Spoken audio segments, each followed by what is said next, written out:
Magandang araw, ang gabi sa inyo. Nagbabalik naman po ang Ghost Hunter ng Palawan sa may Kilakain. Ito po ay yung biyahe natin ng alas 12 ng gabi. Ang sinasabi nilang pulang lupa, at ang sabi-sabi rin po ay dito yung tinatapunan dati ng mga patay at yung ginagahasang babae na dati raw po ay dito rin nila itinitapon.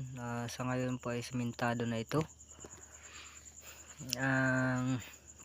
Medyo may mga ilaw na rin, pero may mga parte pa rin po na madilim katulad niyan.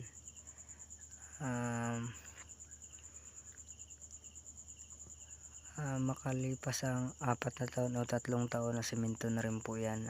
Medyo maganda na yung daan, at gusto lang po nating alamin kung anong pangyayari po sa gabi pag 10 oras na ng gabi, kaya sinubok nating ikutin o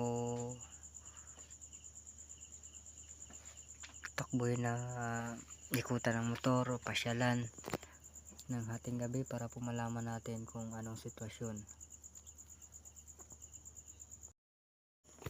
Ditong parte naman po ang sinasabing ginahasa at pinatay dito na dalagita.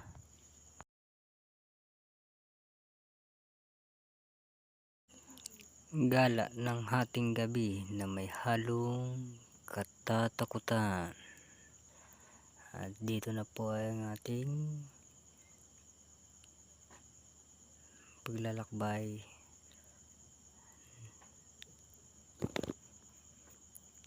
Yan po ay malapit na po tayo sa may tulay, yung sinasabing tulay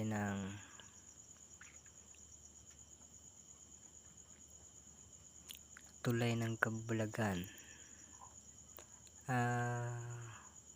Hindi na po ako huminto kasi parang iba na rin po ang aking pakiramdam, at medyo malamig na po ang aking likuran, kaya yan, ganyan kadilim. At nagluluko na ang ating camera. Sige, maraming salamat po sa inyong panonood.